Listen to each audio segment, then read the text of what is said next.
IMF estimates real GDP grew by 3.3% in 2023 and will expand by 4.1% this year, not enough to make a serious dent in poverty. Scarce opportunities at home are pushing so many of our young people to risk their lives in the hope of making a living elsewhere. The security situation in the Sahel is going from bad to worse, and so is extreme weather. Meanwhile, the international arena is marked by tight borrowing conditions, geopolitical tensions, and a backlash against trade in some rich economies. Despite all this, I want to make the case to you today that we should see in these challenges a series of opportunities. Beyond these very visible clouds, the stars are aligning for West Africa and the continent more generally to attract investment and use trade to drive economic growth, value addition, foreign exchange earnings, and job creation. It would be a mistake to read today's headlines about trade tensions and give up on commerce as a force for growth and development. International trade has shown surprising resilience in recent years, bouncing back strongly from repeated shocks like the COVID-19 pandemic and the war in Ukraine. The volume of merchandise trade in the final quarter of 2023 was 6.3% higher than the pre-pandemic peak in the third quarter of 2019 and 19.1% higher than the average for 2015. Commercial services trade has witnessed even more robust growth, with a 21% increase in terms of US dollar values in 2023 compared to 2019. Moreover, while the recent shocks did expose vulnerabilities in global supply chains, the fact is that attracting export-oriented investment to ECOWAS and other parts of Africa would actually help address these vulnerabilities head-on. By deconcentrating and diversifying supply chains, it would make them more resilient to shocks. At the WTO, we are calling this re-globalization. Successfully bringing more regions from the margins to the mainstream of the global division of labor would boost growth, job creation, and resilience. Re-globalization is already underway, with companies adding suppliers to reduce rising wage and other costs, and to diversify economic and political risks. But we need this to go beyond +1, China plus Vietnam, say, or plus India, to encompass Nigeria, Ghana, Senegal, Togo, and so on. At least 3 additional factors also favor greater investment into West Africa and into the continent more generally. First, demographics. In an aging world, our growing young populations offer the workforce and the markets of tomorrow. Second, regional integration through the African Continental Free Trade Area. This offers potential investors in West Africa, both foreign and domestic, the attractive prospect of a large and unified market of 1.4 billion people and a much stronger base for exporting to the rest of the world. And third, the increasing importance of trade in services, and particularly digitally delivered services. These sectors are creating major opportunities, especially for tech-savvy young Africans and for businesses run by women. However, to seize the current window of opportunity, we have a great deal of ground to make up. ECOWAS members account for only about 0.5% of global merchandise trade, and exports are mostly raw commodities. Africa as a whole accounted for under 3% of global trade in 2022. To successfully re-globalize, governments need to act across multiple fronts, including their own supply-side environments. Lowering trade costs has to be a priority here.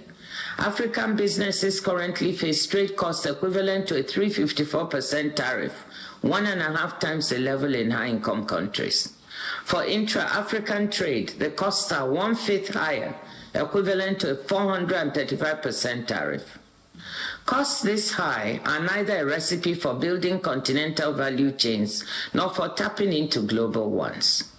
ECOWAS countries need to improve hard and soft infrastructure, better roads, ports, and access to electricity and internet, as well as more efficient border processes so that goods are not subject to costly customs delays. I urge you to look at the WTO as an ally in your pursuit of investment and integration. At the most basic level, open and predictable access to export markets, the WTO's bread and butter, helps crowd in investment. In addition, the implementation of existing WTO rules, particularly a trade facilitation agreement, is helping bring down trade costs for businesses across the continent by simplifying trade and documentation procedures and promoting customs cooperation. The WTO's Trade Facilitation Agreement facility has been working with all ECOWAS members and consulting with cross-border traders to identify sources of border bottleneck costs.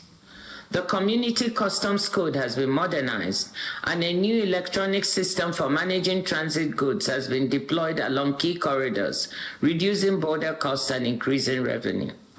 Several additional initiatives at the WTO will also help make West Africa and the rest of the continent more attractive to prospective investors.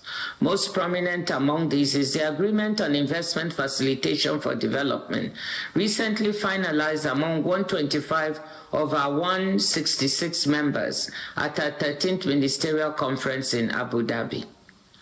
The Investment Facilitation for Development Agreement promises to make it easier for countries to attract much-needed long-term investment by sweeping away bureaucratic barriers.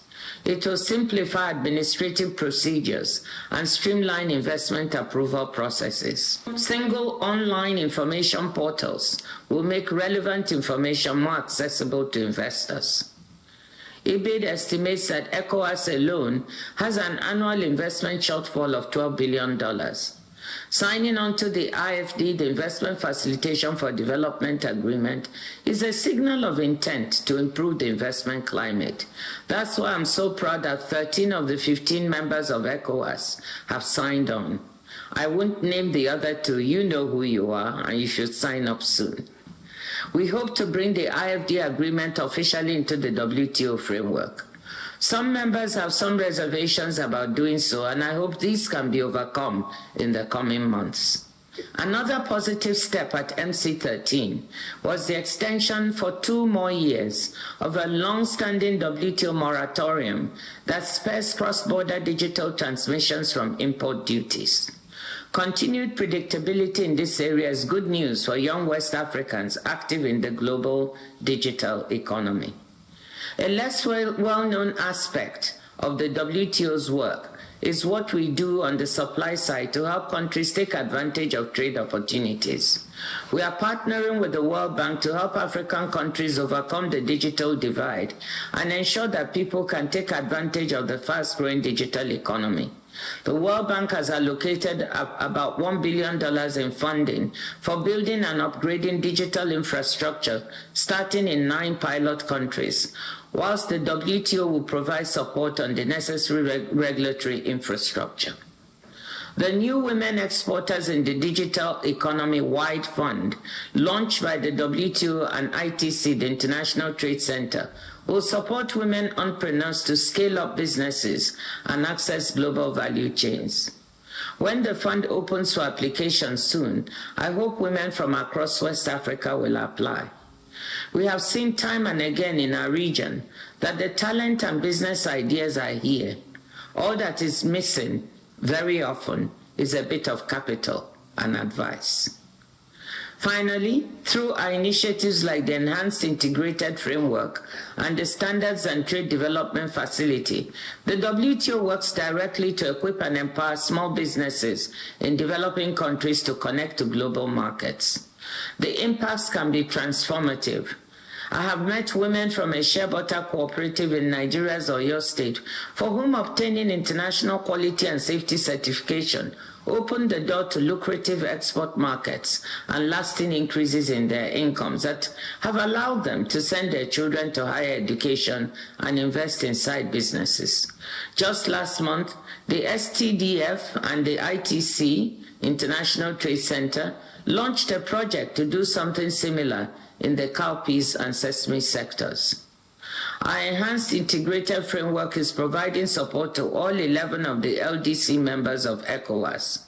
To take one example, in Togo, the EIF support for the soybean value chain helped boost production from 25,000 tons in 2015 to 300,000 tons in 2022. Togo became the first country to export organic soybeans to Europe. The increase in soybean production in Togo has catalyzed Indian investment of around $25 million in conventional and organic soya oil production. Excellencies, let me now conclude. The challenges we face in the region are real, but we should reimagine them as opportunities to attract investment and accelerate trade growth and development. What's really exciting is that if we look closely, we can already see glimpses of a re-globalizing West Africa. Last month in Kaduna, I saw a cutting-edge pharmaceutical facility that produces intravenous fluids and is now moving to produce therapeutics and vaccines for domestic use and for export to the region via the African Continental Free Trade Area. Let's work together to build on these examples and create a better future for people across the ECOWAS communities.